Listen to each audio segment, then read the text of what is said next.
So welcome, everybody, to the second hour of Mindshifters Radio. Today is Wednesday, December the 22nd, 2021, and our call-in number is 563-999-3581, and press 1, and that puts you into queue to talk to us.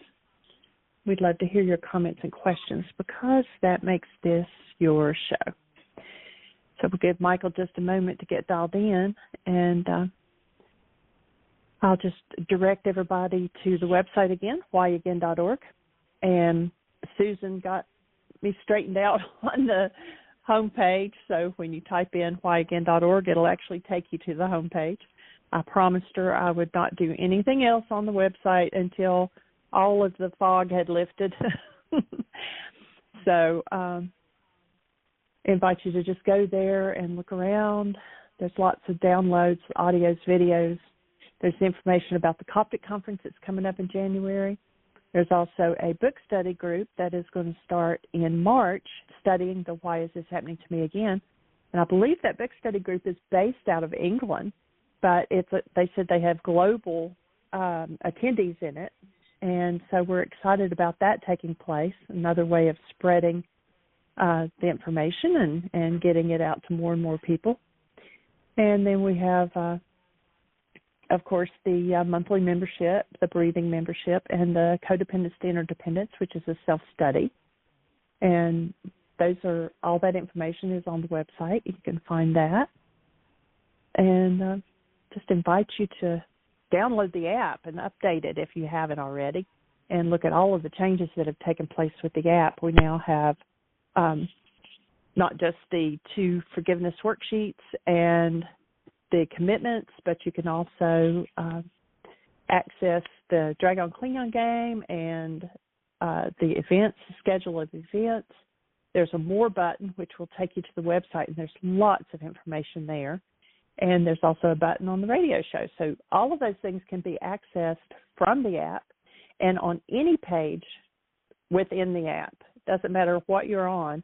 You can click a button and ask a question, and it will send a question to me, and then we will address that on the radio show, and we will respond back with an email letting you know what date and time of the show that we addressed that particular question.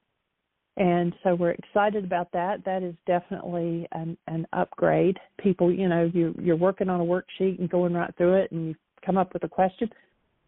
You can ask it right there and then keep going with your worksheet. So that is, I think, going to be a big plus for everybody.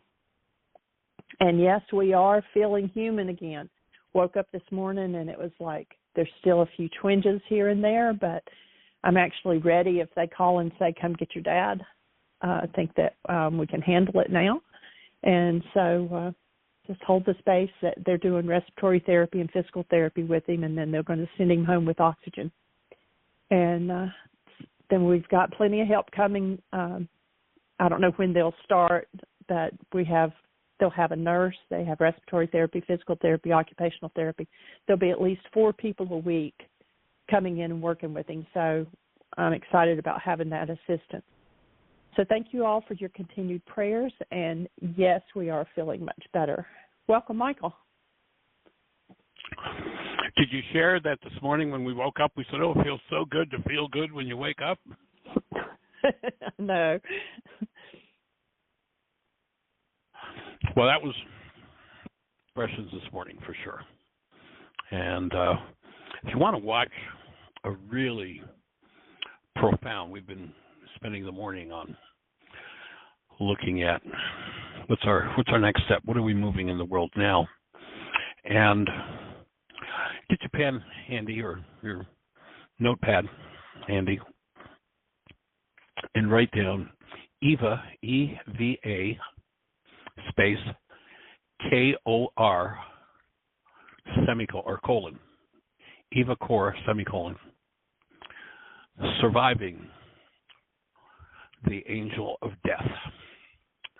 It is a 58-minute presentation. We're at about 50 minutes, and she's totally and completely engaged in talking about the forgiveness process at this point and how powerful it was for her.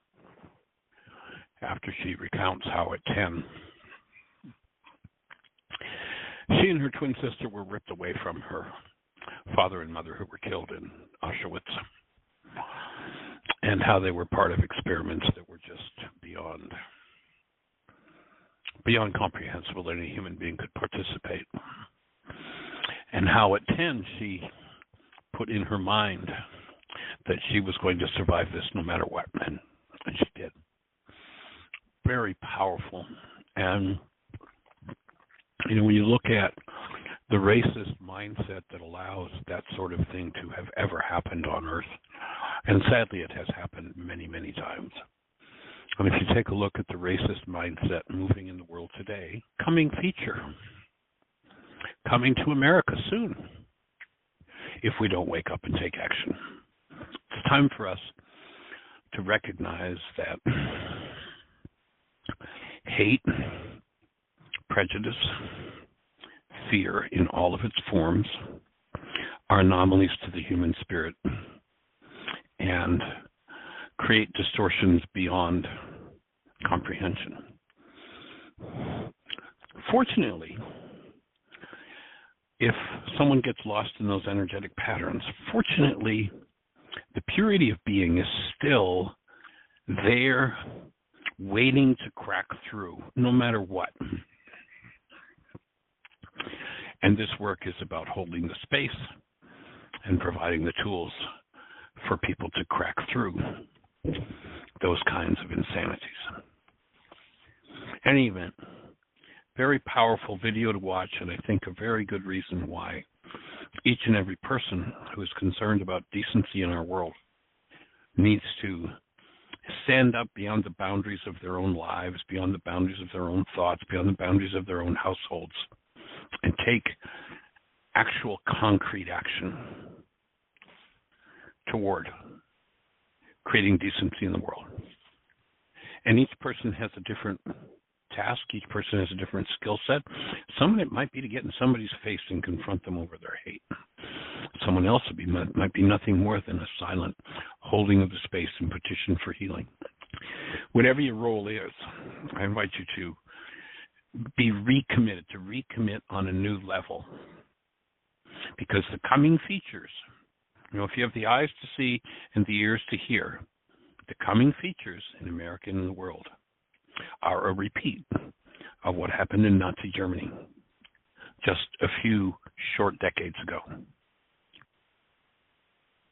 It's time for people of integrity and decency to step up and take action. That action might look like holding someone accountable, whatever that entails, and it might be horrific in its appearance. But whatever your part is to play, it might be nothing more than I'm going to do my own work on healing my hostility, my fear, my hatred, my vengeance. One of the stories, this young girl, this older woman, she's now in her 80s, she's actually passed now, but one of the stories she tells about how she and her twin sister, there were super highly secretive experiments done with twins, and they injected her with something that made her deathly ill and sent her off to die. She determined she was going to live. And she shares how it was several decades later, the first time that she and her sister shared what happened, and that apparently Mengele would do his experiments to kill one of the twins, keep the other one alive, and measure their physiological responses at the moment of their twin's death. And then he would immediately kill the second twin and do an autopsy on both of them to find out how the death of the first one impacted the death of the second one. And that was part of her forgiveness work, was to clean that out of her life and out of her body and out of her mind. And she has lectured all over the world about living a life of a human being. So I like to honor and pay tribute to Eva Kor, just a most amazing human being. And invite you to if you sit to watch that, you may have to breathe. Many tears came up for me when you hear of the inhumanity that has been done. And then you take a look around, and if you have the eyes to see and the ears to hear, all of the things that led up to that are happening today in our world. People are avoiding it. People are appeasing it. People are pretending we don't talk about it. We need to talk about it.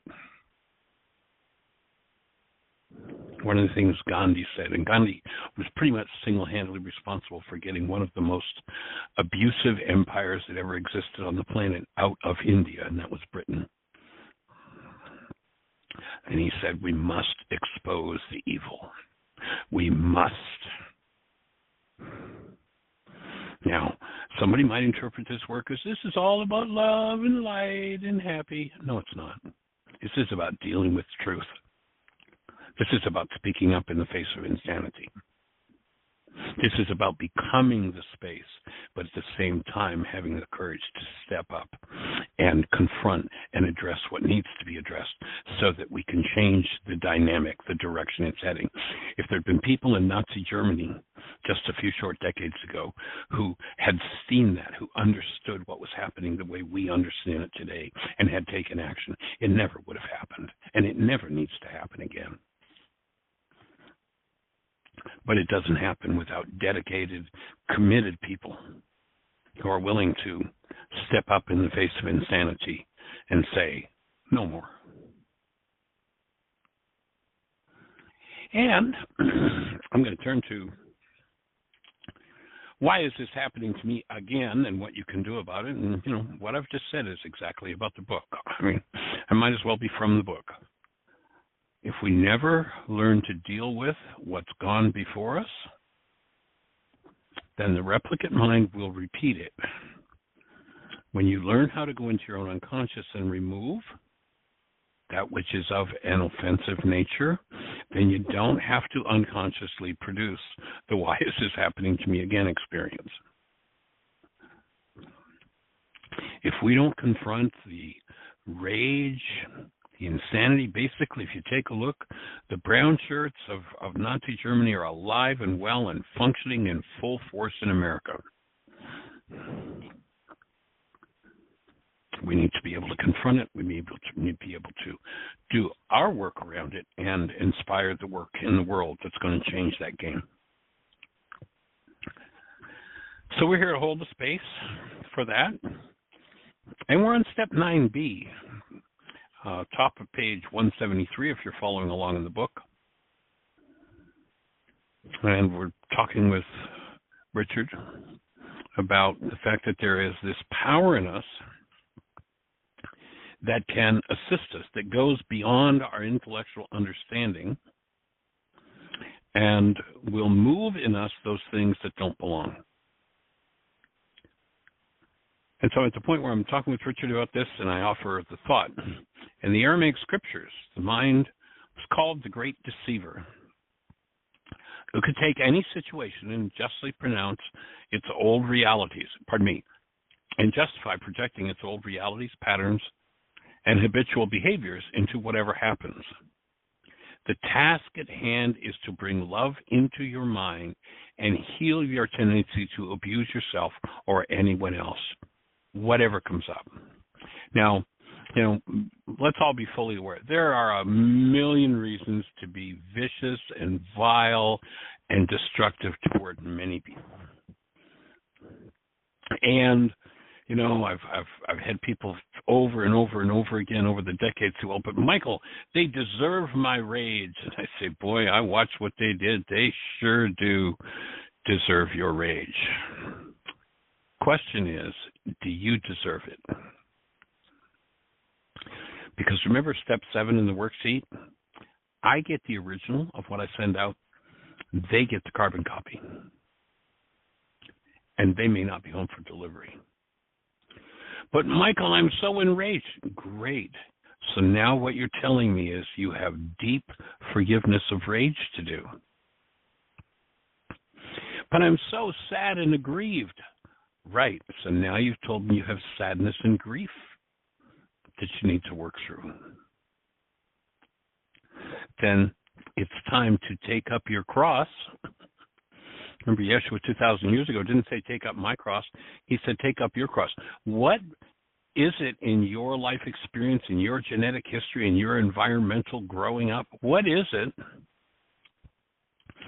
that you hold in you that when it's resonated you lose the capacity to function out of a mind connected to love? That's your work at this minute. And we are here to support each and every person on the planet doing that piece of work, whatever it is. And it's unique to each and every one of us. Yes, oh man, when you did that, I wanted to reach in and puke so hard on you, so now what am I going to do to heal my puking?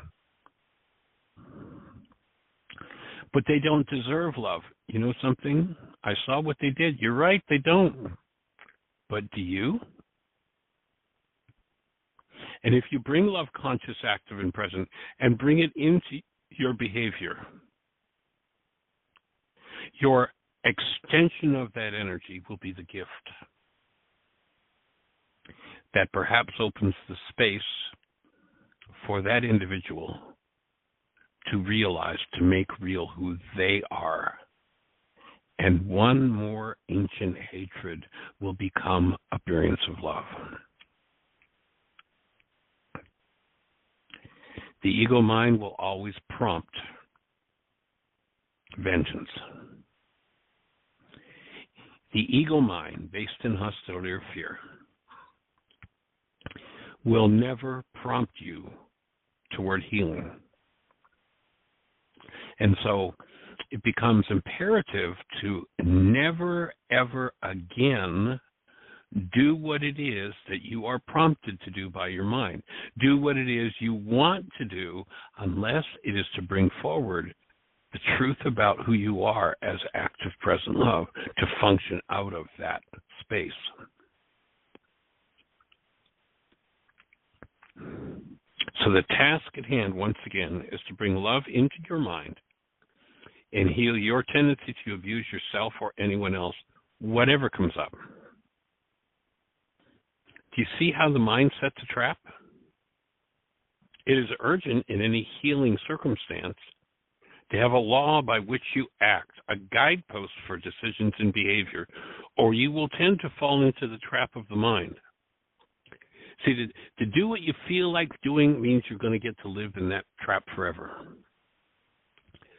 You make a choice as to how you are going to behave in given circumstances that you may find yourself experiencing, and then you do what you've chosen to do rather than what your mind prompts you to do. The law is called the law of love. You can't listen to the advice of an insane mind and make healing decisions. Richard was dismayed. I'm insane right now. I'm just angry at myself, he shot back at me. Recall the definition of insanity we discussed earlier. An insane mind is a mind without the condition of love. The first law is to keep that condition in your mind. Whomever you think about, whatever happens. Your focus is on you right now, and you are ready to punish yourself for the error of a child who was in pain. You didn't understand what happened when a new baby came into your home. How could you?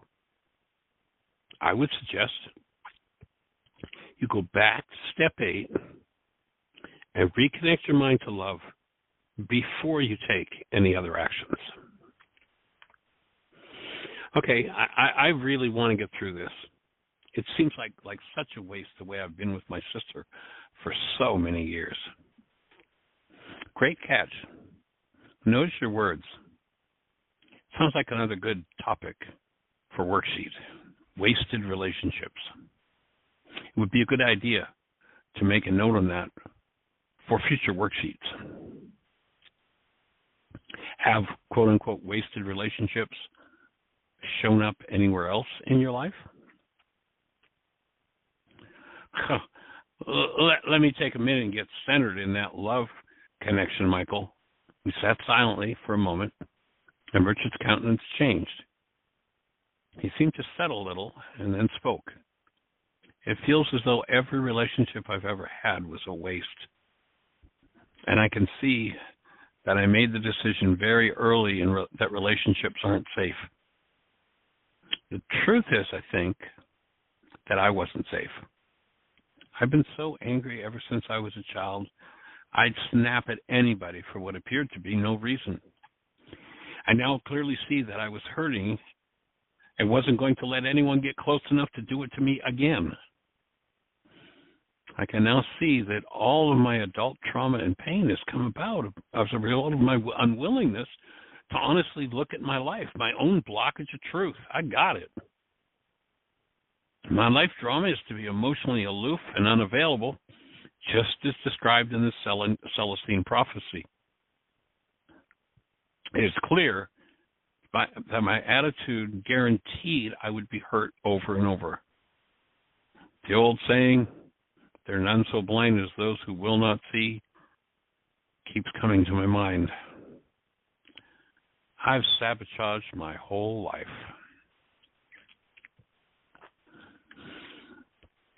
And sadly, Richard has just described the lot of most everybody on the planet.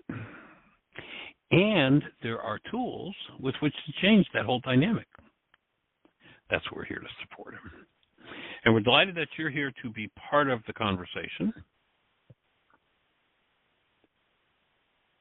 And Miss Jeanie, do we have anybody out there in the phone queue with a hand up or anything happening in the chat room? We do have a hand up, and I believe it is awesome. Lisa, area code 406. You're on the air. Hi. Hey there, young lady. Welcome. So, the most exciting life. Yes. I hear you. Would you like to share a little bit about what it is we're going to talk about? And Lisa had sent me a text a little bit earlier. And so, you want to just kind of lay out what's happening, Lisa? Yeah. So my former husband sent me a text, and this is the same former husband that sought to get full custody of my children. He did, and I know, but be careful. One, what you ask for, because you're going to get it, and two, and I posted on one of your Facebook posts this morning, be careful what you don't ask for, because you're not going to get it. Right. So, so it sounds like with the bleeped words, hostility was one of the first things that came up. Yeah, it was. That was the first thing that fired, but almost immediately, my study of my Aramaic forgiveness kicked in. Sweet. Yeah, but I am conflicted, so my initial, I had started calling Kaylee yesterday to try to, wish him a Merry Christmas season, because he doesn't answer texts or anything that I send. So, but then today I did call again. He didn't pick up. So I did send a text, telling him that he's, welcome here anytime, and that he is, sounds like there's a lot of drama going on in his house, and he might need a safe space. So, but I am, but the part about Marvin that I feel myself doing is I am not able. He's asking for support, or else he wouldn't be texting me. And I am notice that. And I'm not able to extend.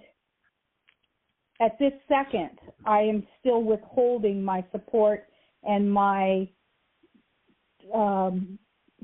being a space of love. I'm withholding the love. Right. Okay.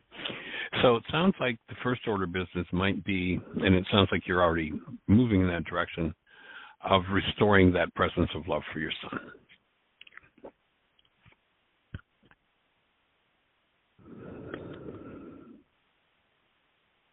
So when you tap into and think about your son and he doesn't return your messages and such, what surfaces for you? Well, for him, I'm actually fine with that. I was actually referring to Marvin, not being able to support him. But right. But for Kaylee, I don't have, I don't have much knowing of them anymore. So I don't really know, what. I mean, I'm in contact with them in my sleep, or at least I feel like I am. I don't know. Right. But I haven't seen them since they were 6 and 7. Right. So breathing with you around that and supporting you and recognizing that, it's going to be what you do that important here with him and with your former, but primarily with your son. And I would suspect that there might be some difficulty just because of the whole cloud of energy that you hold from relationship with Marvin, and that's going to somewhat tinge the energies and the clarity that you can send to your son. Yes. So I would support you in being able to do some worksheets, some forgiveness around this power person dynamic of withholding support. Notice that what Marvin did with you as a power person, he had the power in this situation, and certainly I can remember times when it was survival for you. So it's become a power person dynamic. So notice the thing that feels most natural for you to do is what he did to you that you hated the most, and that was to withhold support. Right. And he's threatening to do that to my son. Right. Yeah, that's his game. That's his dynamic. So can you cancel in your mind all of the goals that you hold that would have you doing the same thing to him? Yes. And as you do that, knowing that, and I can only imagine, I've had some interaction with your former, so I have some sense of where he lives in terms of his energetic space. And so the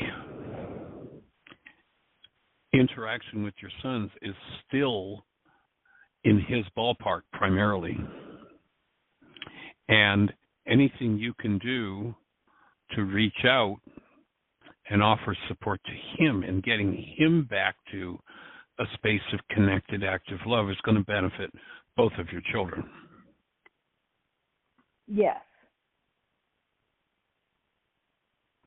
And so with wholehearted support, could you send back a text saying, how can I support this healing? Good breath. I know that it's the right thing to do, and I will do it. Knowing it's the right thing to do and having the energy to do it are two different things.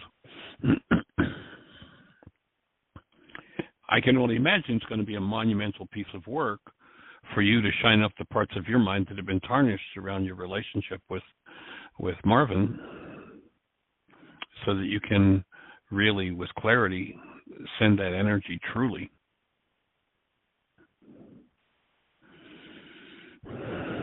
So I, for one, am here to hold the space for that cleansing for you to happen, because in whatever way it's appropriate, you offering that support, even if it's just a conversation that helps to settle him down in relationship to your son, your son's going to be the beneficiary of it. And my experience of people with COVID is that some of the basest energetic patterns they have are going to be moving. And so it wouldn't be a surprise if you reach forward with support to see a swipe come back at you. And are you prepared to breathe and to handle that and move through what comes up?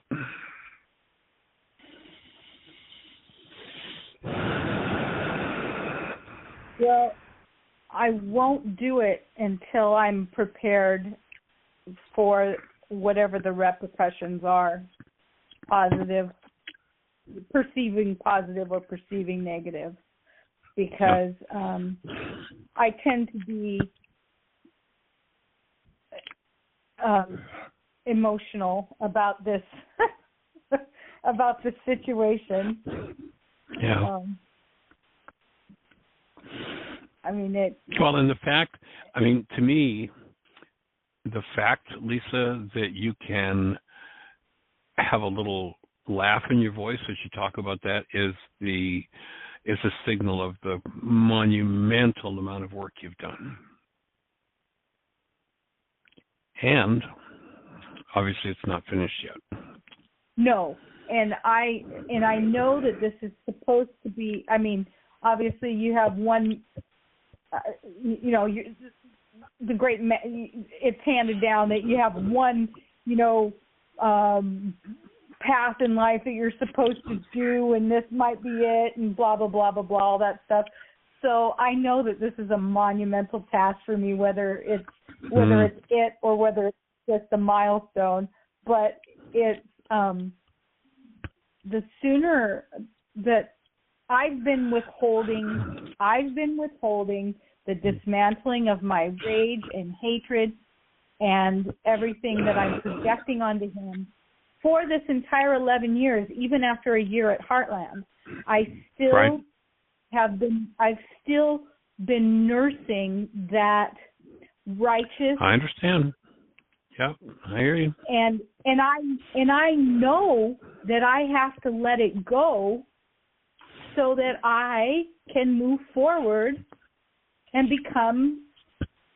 So are you going to? I don't even know. Free. Are you going to? Oh. I must. Yes. Yeah, you must. And I recognize must. And be gentle with yourself. There's a mountain of trauma there. There's a mountain of trauma that was energy that was inflicted in the whole process of both of you arriving where you're at in the world today. There's a mountain of trauma that you've put on yourself with that. And this is challenge time. Major work to be done. And maybe it's time to be willing to free yourself of all of that. I'm ready to be free of it from my mind-body unit. I'm ready to because I've been doing so much yoga, and that was actually a beautiful blessing. The text came as I was driving to Bikram, and so I had a trigger response, but I was 5 minutes away from the studio. You're going so right into hot yoga. Well, what a gift! Right, I got to the studio. I laid my mat down, and I didn't practice very well because I couldn't keep my thoughts. I couldn't stay fully present. But that that moving that energy, helping to move that energy through the body, and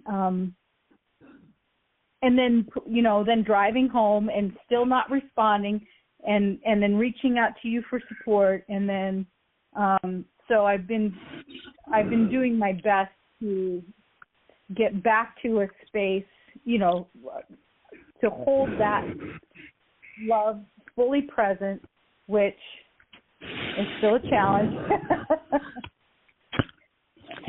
Well, I can only imagine. That I can do that well. Right. And I can only imagine, Lisa, that one of the things that's very likely to happen, however you respond, is that, if the pattern continues, you're going to get whacked again. And so probably one of the first worksheets to do is going to be canceling your need for Marvin to treat you with decency. Yes. And to make a space for what is likely to be his reaction to come, and that you're able to feel that energy and rather than react to it, act as conscious, active, present love in response to it. If a higher, piece of feedback comes, wonderful, but the number of times that he has lashed out at you, I would suspect that that would be the first worksheet. And then following that, or hand in hand with that, I suspect, and I might be in error here, that there might be some worksheets on resentment toward your son for him not responding to you when he could. Yes. Does that fit? Both of them. Right, because so my fantasy that I had in my mind, I've never been more than 15 miles from them, living, and they had cars, they had money, they had cell phones, and they had my number, and they didn't reach out. So then when I reached out to them, and it was condoned by Marvin, he said I could come to the graduation, the high school graduation, even though Kaylee wasn't 18 yet. He said I could come, so I went, and they came over to my house even, and then every time I said, well, let's get together, I'll bring you some cookies. I thought teenage boys, food, I'll bring you healthy cookies, and we can have lunch. And I only want, we can only have to see each other for a moment. I would send these texts, and all the time coming back with polite responses. Oh, I'm just too busy. Oh, I'm just too this. Oh, I'm just too that. And so and I have been doing a lot of work around, because I was holding the goal for them that once they were free, quote unquote, that of course they would want to see me. Why wouldn't they want to see me? Well, guess what? They don't want to see me. How deep? So Lisa, how deep over the last 11 years, and I say this from direct experience of Marvin's state of mind, how deep do you suppose the brainwash has been against you with these two kids?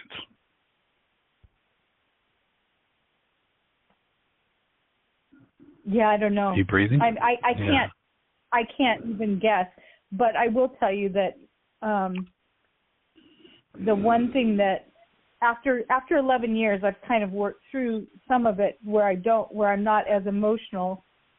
But I had seen all their books. We used to lay and read their books. So when he moved them from Hawaii to Ohio, I sent all their toys and all their books and beautiful books that had even been Alana's books.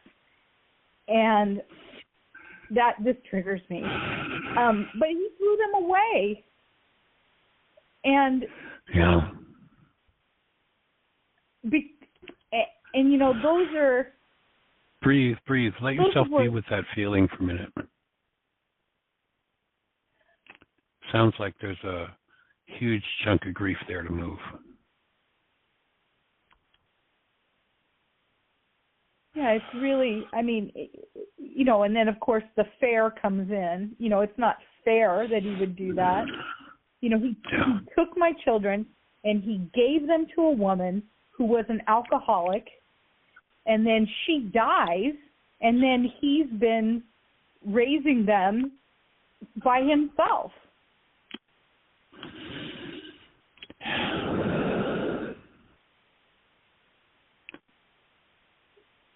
So guess who gets called on in the most ridiculous of circumstance to keep coming forward as active present love?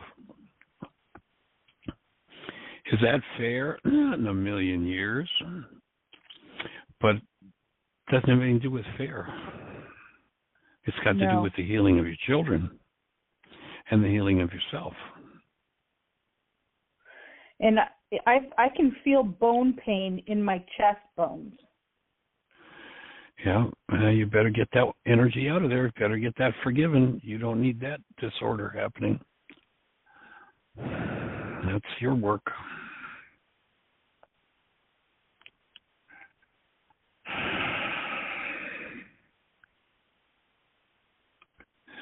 So it sounds like life is calling on you on a whole other level to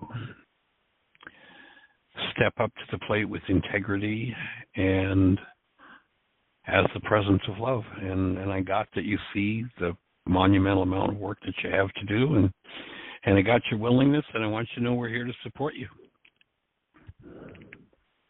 Breathing with you.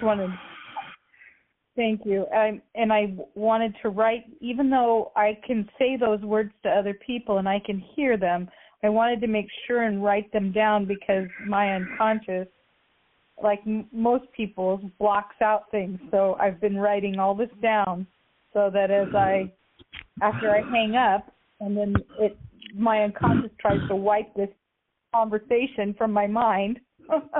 I know what the key points are. Well, and the other thing I would suggest you might do is, once you've done some worksheets and cleared some of this energy, is make the space for yourself to do a still point session and play this in the background as you're breathing. Replay this show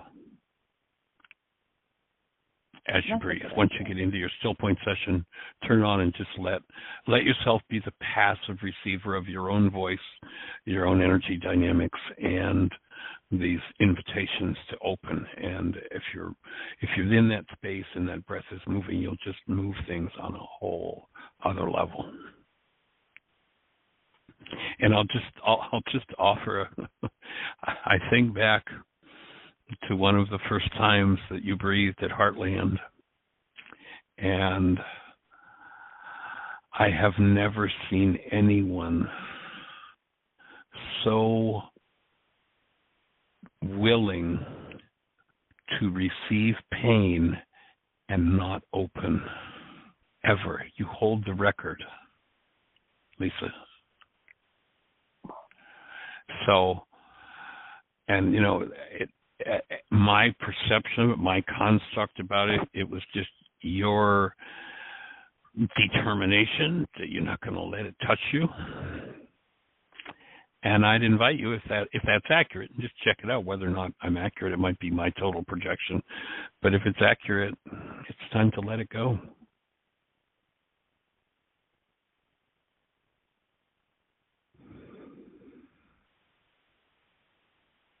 Yeah, I don't.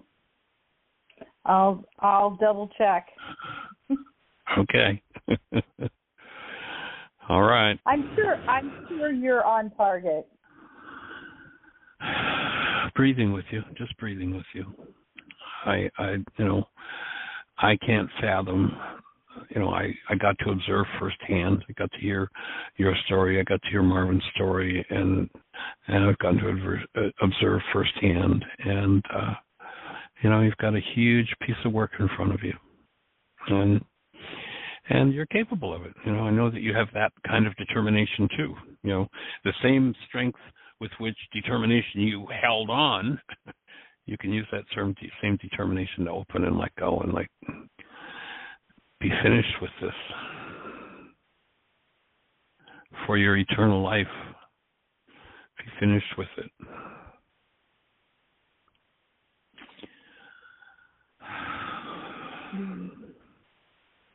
But I would suggest starting with those worksheets around Marvin and what will likely come back from him, and you're canceling your need for him to treat you lovingly, gently, respectfully, fairly, to treat the children that way. And then to clean up some of the resentment about, well, but wait a minute, why, when they had the chance, why didn't they? Each and every one of those goals is to clear out. And, you're going to have to hand them, whether they appear to deserve it or not, the benefit of the doubt. I mean, they were daily programmed by a rageaholic. It's pretty tough for a kid to go through. I just, yeah, I couldn't deal with it. That's why I had to go. Yeah. I hear you. But you know what though? I always say this though, Michael. If I had to do it over again, I would have stayed. Yeah.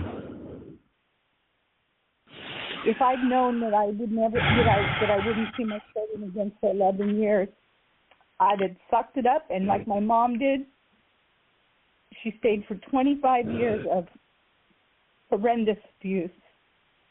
And if I'd have known that I wasn't going to be able to see my children, I'd have stayed. So now you can acknowledge yourself for having broken the family curse. Now comes the healing. And probably a lot of what's going to come up for healing is going to be the trauma that you received, which is replicated in this relationship and, you know, as you grew into adulthood, but the abuse that you were a part of, receiving and observing and absorbing as those decades of abuse went on in your childhood.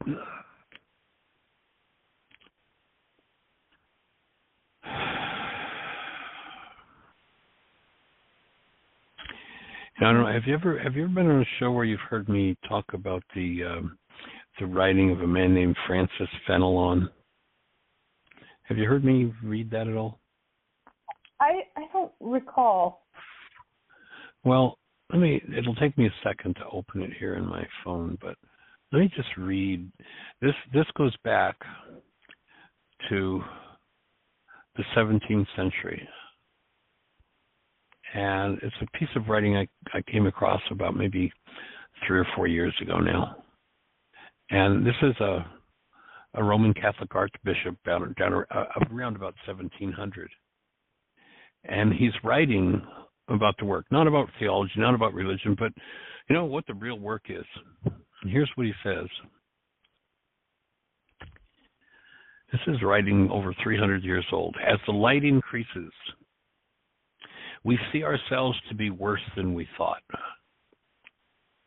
We are amazed at our former blindness as we see issuing forth from the depths of our heart a whole swarm of shameful feelings like filthy reptiles crawling from a hidden cave. We never could have believed that we harbored such things, and we stand aghast as we watch them gradually appear. But while our faults diminish, the light by which we see them waxes brighter, and we're filled with horror. Bear in mind for your comfort that we only perceive that malady when the cure begins.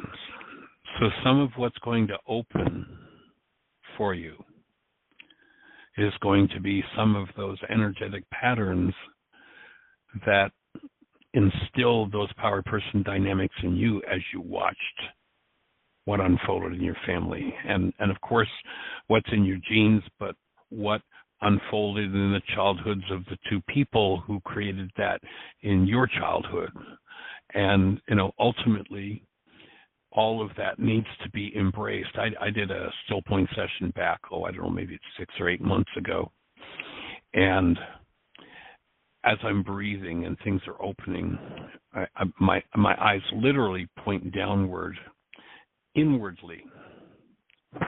And all I can see is a massive darkness. And there were flecks of light dispersed throughout all of that darkness. And what I was told as I was doing that was that I was looking at the light of my generations, of the individuals in my generations, and the darkness that was surrounding in each and every one of them. And they were uncountable in number. I mean, it was just like an unfathomable number. And it was like the suffering that each of them was carrying. And the request was, I willing to take on and be the space for that energy to be processed from an uncountable number of my own direct relations held inside of me. And it was like unfathomable. And all I could say was, of course, yes, I will take that energy on. I will be the space for that to be processed. And Lisa, you're kind of up against that, the willingness to do that. And I think you're one of the unique individuals that's big enough to do it. Strong enough to do it, powerful enough to do it, insightful enough to do it. And it's not going to be a Dr. Feelgood process.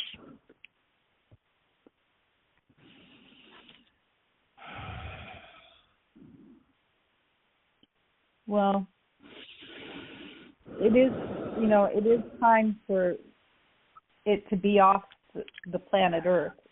It's time for all that. And, as the Course in Miracles says, millions yet unborn will benefit from the work you're willing to do. I'm breathing with you. Go ahead. I was just going to say, because I'm very concerned about the state of our nation and our planet also. Aside from what's happening in the nation. Right. And what's happening in the nation is just a reflection of what's happening in the minds of the people in the nation. That's us. Yes. And who's going to clean? Like, who's got the tools? Who's got the knowledge that's even there to be cleaned up? Not very many. And so when my internal dialogue is, people on the opposite side, why are they acting that crazy? Why don't they just reach out? Why don't they just talk? And so what's the one thing, the advice that you give to other person is it may or may not be true for them, but for a fact it's true for you. Exactly. What if I'm the one on the other side that needs someone conscious enough to hold the space of active love? What if it's me in my unconscious that's in need of that? And it is.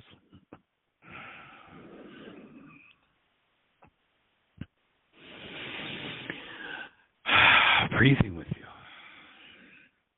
And standing in willingness and admiration for the fact that you spent the years that you have jumping in and doing your work on the level that you have, and that you're ready to go to the next level. It's awesome. Isn't it funny too? Ironic. I know we're almost at 2, but that it happened exactly, on the solstice. Exactly. It's just energetic pattern. It's and so the older son, Kaimi, it was I sent him a text asking him if he was wrestling, because he had protocols before he had missed the last home meet. He said, "Yes, I am." He says, "Are you going to come see me?" And I was kind of thinking about going because it was a 3-hour drive. And I said, yes. So I drove on Monday 3 hours to see him wrestle 2 3-minute matches and drove 3 hours back. But that was only the second time in 11 years that I've seen him or had contact. And he came and talked to me for about 10 minutes in between the matches. Absolutely worth it, right? So it was. It absolutely was. And I bet you were just standing there so proudly. Pardon me? I bet you were just standing there so proudly watching him. Yeah, I was trying to sort of. Well, anyway, it's a long story, but I had a lot of to not beam. Firing. You were trying to not beam. Right. Yeah, I hear you. Well, times like this were made for people who are willing, and I get your willingness. And you've got our support. You've got a whole community here holding the space for this huge generational piece of work that you're getting ready to do. It's monumental. Okay. Well, I appreciate your assistance, and happy holidays. You've got it. And the same to you too, young lady. We hold the space, and that your new year is the best one yet of your eternal life and blessings. Mahalo. Aloha. Aloha. Aloha.